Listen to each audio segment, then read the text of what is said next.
statement and then questions, please.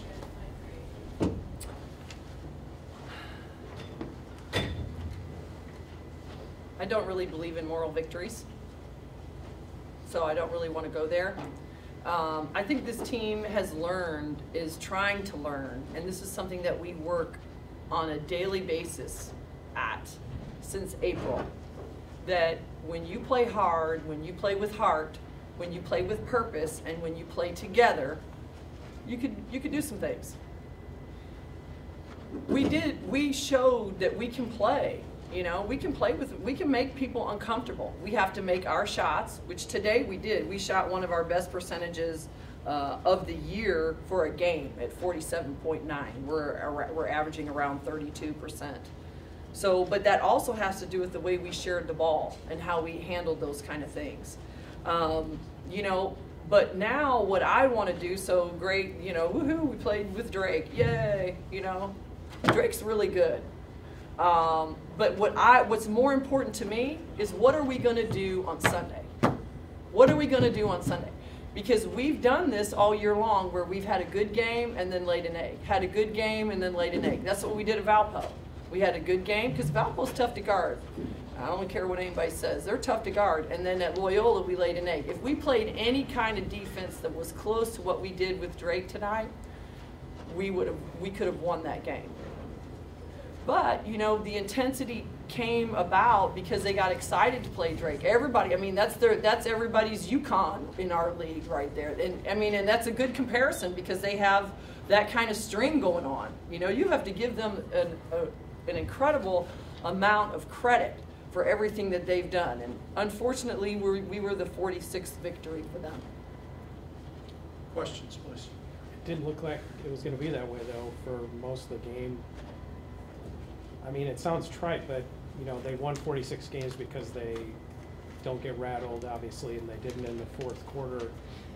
I don't want to necessarily say that you guys got rattled, but is that the hardest thing, though, to close the deal against? Yeah, we did. And this, you know, we got rattled in the fourth quarter because they outscored us 23-9 in the fourth quarter. But if you look at it, I need to look at film, but my guess would be we probably had 5 to 6 turnovers alone in the fourth quarter, which led to probably 10 to 12 run-out points for them. And that's huge. You can't do that. But you know, this is a process. This is something that we're building here. You have to learn how to close those games out. We've had a lot of close games, but not games that actually meant something like this. You know, when you have Drake in your clutches and you can try to put him down, you know, then all of a sudden the ball becomes really slippery and phew, and that's what happened, unfortunately. From a top, you heard me ask the players, it's from a top to bottom standpoint, contributions up and down the roster, because when your bench had to come in early, you actually got even a little bit better than you already were playing. Was this one of the best, if not the best effort of the season from a top of the bottom roster standpoint? Probably, yeah. You know, Crystal Rice came in and showed a lot of poise at the point guard position today, and we really needed that. Obviously, when Ashley came out, you know, and we didn't miss a beat. We just kept going. But you know, we just got to be able to close the deal. What happened in the fourth quarter was, you know, Drake gave us some of our own medicine. They got up in us. They started hipping us. They started, you know, getting handsy with us, and we gave it to them. We got to be able to take what we give. What if you look at what you build on for the next game, you and I on Sunday, what do you think was the biggest thing you saw that you can build on that maybe you haven't seen yet, or something that you felt got better tonight that you have seen? Well, it's just our consistency to defend.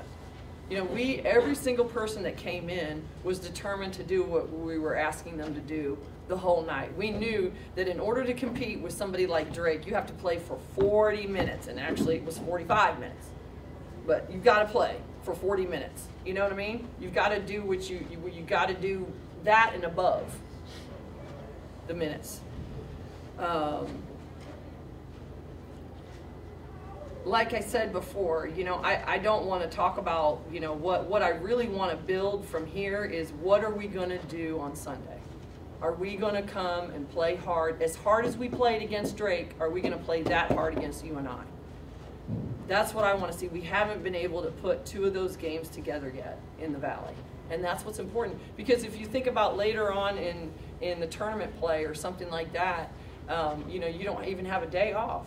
It's one game after the other. So you've got to put games together. And so far, this team hasn't been able to do that yet. I know you're thinking, you know, it's not too long after the game, so you're still thinking of the competitive part of this game. But people are going to see this final score, people here, and see that They're going to think it's crazy. they're going to think it's great. I mean, it's a loss, and I know you're not about moral victories, but what does this say about the progress this team is making and this program is making? You know, these kids are working their tails off. They're working their tails off. They've bought into what we're trying to do.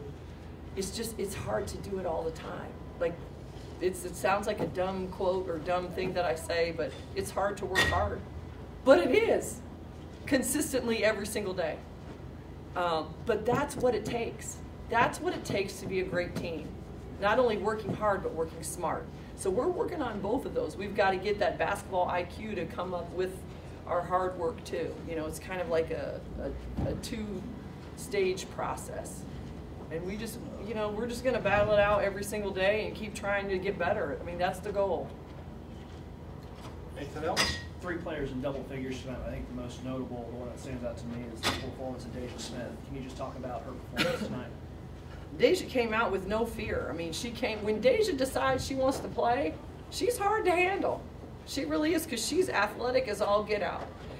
But she's one of the ones that I've had to get on majorly about defending and buying into what we do. And we need Deja in the worst way is when you see, I mean, we have 3 post players. 3. And if you want to consider Deja the post player, then okay. But we got 2.5, you know, and so we've got to hold down the fort. No one's crying for us. Nobody's going to give us a pass. So, you know, she came in and played really good minutes tonight. I need her to do that consistently. Anything else? Coach, thank you.